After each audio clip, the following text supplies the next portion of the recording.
네, 사장님. 아, 예. 금방 갑니다. 예, 예. 조금만 기다려주세요. 아, 예. 감사합니다.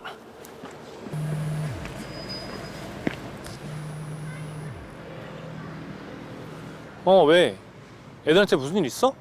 10년 만에 전화했어. 10년 만에 전화? 알겠어.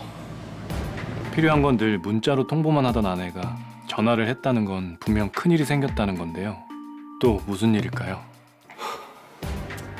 이 애 낳기 전에 이혼했고 분명히 아이에 대한 권리 다 포기하고 양육비 지급 안 하기로 했다니까. 이거 뭐가 잘못된 거야. 됐고, 당신은 또 날 속였어. 속인 게 아니라 만날 일이 없으니까 말을 안 한 거지. 나는 아들인지 딸인지도 몰랐다니까? 이혼해. 당신은 평생 날 속였고 그런 만큼 위자료 많이 준비해야 될 거야. 위자료? 웃기지 마. 난 평생 너한테 돈 벌어다 갖다 바쳤어. 근데 넌 가장은커녕 식구 취급이라도 해줬니? 아 답답하다. 너 나한테 따뜻한 밥 한 번이라도 해준 적 있어? 그건 네가 돈 버느라 바빠서 집에 안 와서 그런 거지. 그러는 넌 혼자 애 키우는 나한테 도와준 거라도 있냐? 너가 나 따돌리고 애만 싸고 돌았으면서 그건 내가 더 억울하지. 위자료 내가 받아야 돼. 그래. 누가 이기나 한번 해보자. 내가 너 같은 여자 때문에 평생을 컵라면만 먹고 산 거 생각하면 어떻게? 억울해서 눈 감고 못 죽어. 나야말로 너한테 속고 산 거 생각하면 지금도 자다가 12번 더 덥게. 이혼해!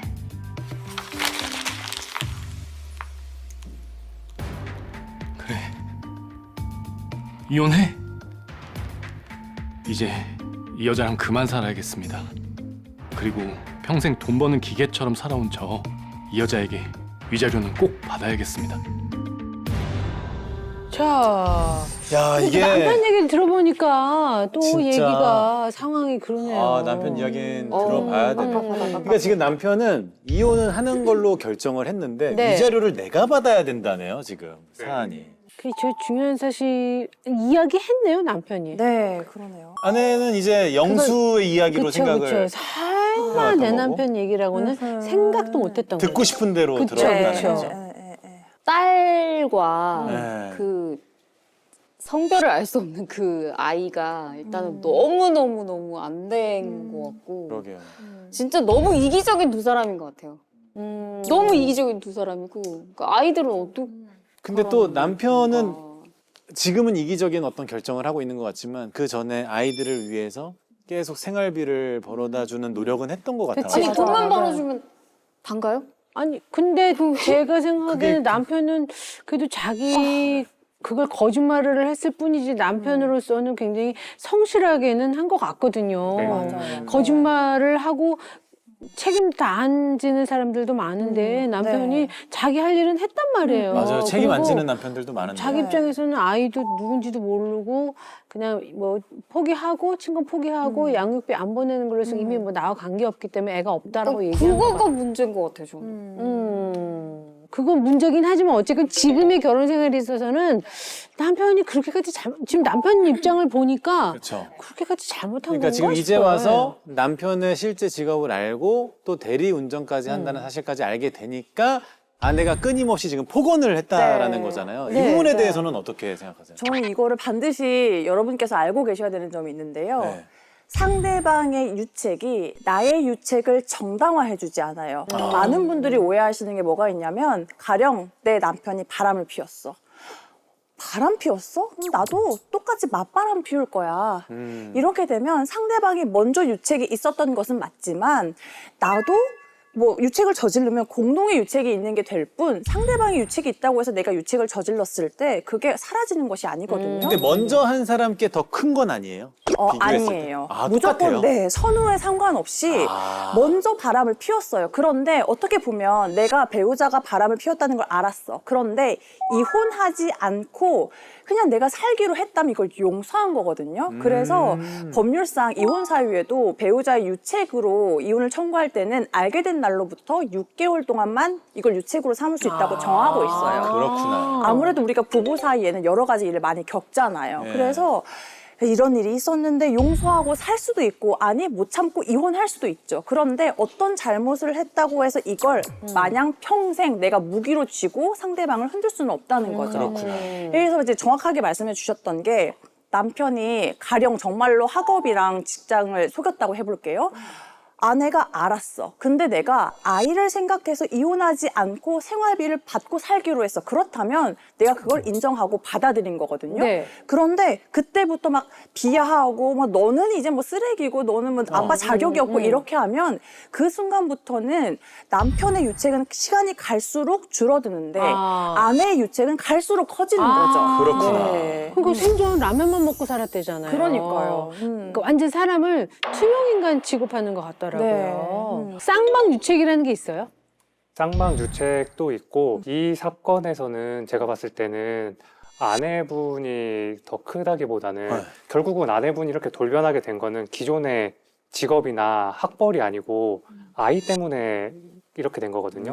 이행 명령서 통지서를 보여주면서 우리 이혼해라고 말했으니까 이 부분에 저는 더 귀책이 남편한테 더 크다고 보여지거든요. 아이를 숨긴 점이. 근데 전 영상 남편 입장 보니까 처음엔 남편이 거짓말해서 저런 사기꾼이 셌거든요. 그러니까. 근데 남편 또 얘기를 들어보니까 어. 그래도 자긴 최선을 다했는데 저렇게 인간 취급을 못 받고 그러니까. 저렇게 살았다고 또 생각하니까 네. 이건 또 왜냐면 무슨 돈 버는 기계도 아니고 남편 처음에 결혼할 때 아무리 결혼 조건으로 물론 직장이라든가 이런 걸로 본 건데 그게 거짓말이어서 너무 배신감 느낀 건 신뢰가 완전 깨진 거잖아요. 그건 이해는 하지만 그래도 같이 산 세월이 있고 최선을 다했다는 거 알면 어느 정도 용서라든가 뭐 이렇게 가능하지 않았을까 싶은데 이거 어렵네요. 그러니까요. 이번 사연이 좀 어려운 것 같아요. 근데 이렇게 네. 볼 수도 있나요? 아내분께서 정말 남편의 지위나 응. 직업만을 사랑했던 건 아닐까. 그게 딱 사라지고 나니까 남편이 더 이상 남편이 아닌 게 된 건 아닐까. 어떻게 생각하세요? 근데 네.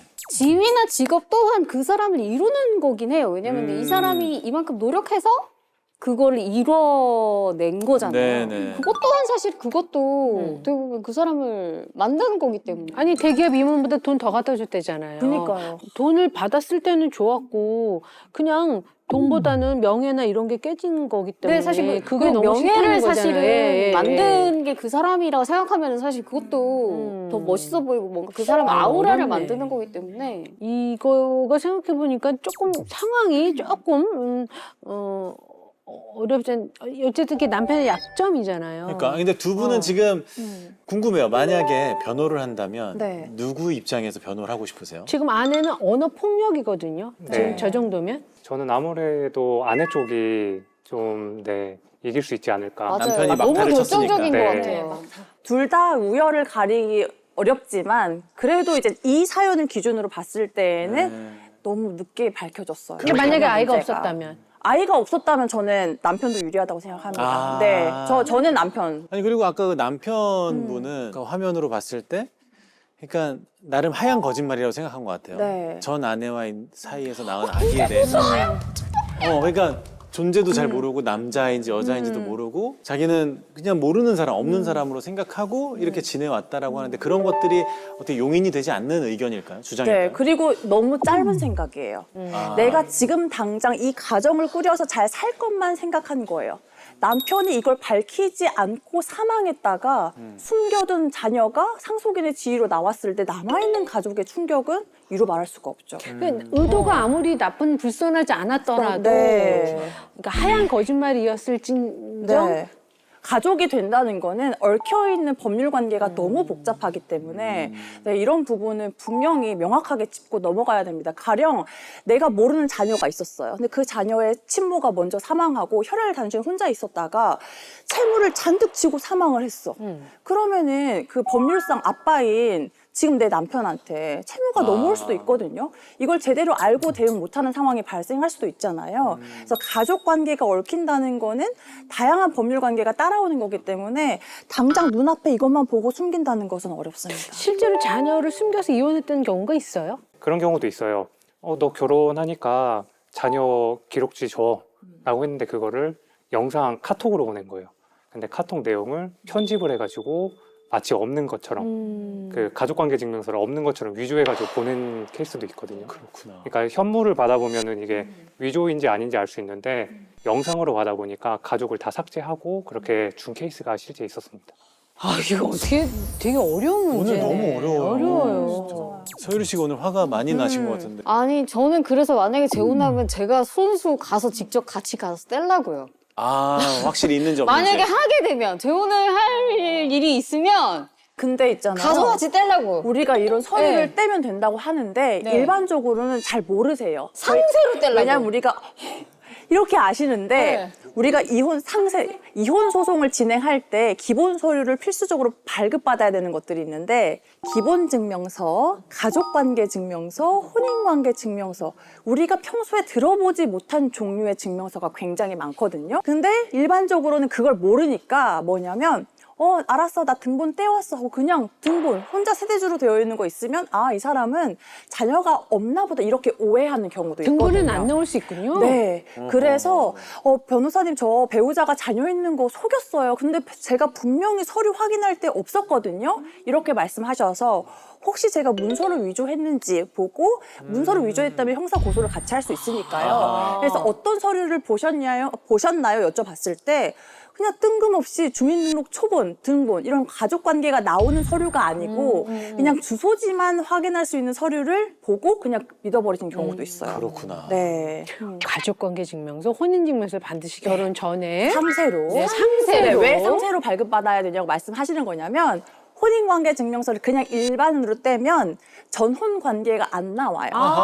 그런데 혼인관계 증명서를 상세로 떼면 전혼 관계가 언제 있었고 언제 어떤 사유로 이혼했는지 그러니까 이 이혼 사유가 불륜 이런 게 아니고 조정으로 이혼했는지 협의로 이혼했는지 재판상 이혼했는지 그런 게 나오는 거예요. 아, 이게 지금 쉽지가 않은데. 일단 이혼은 정하신 것 같아서 지금 조정할 여력이 없으신 것 같은데 이게 조정이 좀 힘들겠죠, 일단? 일단은 남편분의 유책이 좀 많이 큰 것 같고요. 제 생각은 일단 뭐 아내분은 사실은 지 팔자 지가 꼰 느낌이 좀 있어요. 그래서 뭐라고 못 하겠고요. 그래서 두 분은 이혼하시고 평생 자녀분들한테 좀 많이 좀 미안해 하셔야 될 것 같다는 생각이 듭니다. 저 남편분은 사실 만약 이번에 이혼하게 되면 두 번째이기 때문에 그렇죠. 쉽지는 않으실 것 같지만 지금 이런 상태로 저렇게 사람 대접 못 받고 사는 거는 사실 사는 게 아니고 아내도 본인이 원하는 거를 얻지 못했기 때문에 거기서 생긴 분노가 계속 남편한테 화살로 꽂힐 텐데 네. 저러면 둘이 살아도 사는 게 아닌 것 맞아요, 같거든요. 맞아요. 뭐 조정 모르겠어요. 저는 헤어지는 게 답이지 않나 싶은 생각이 들어요.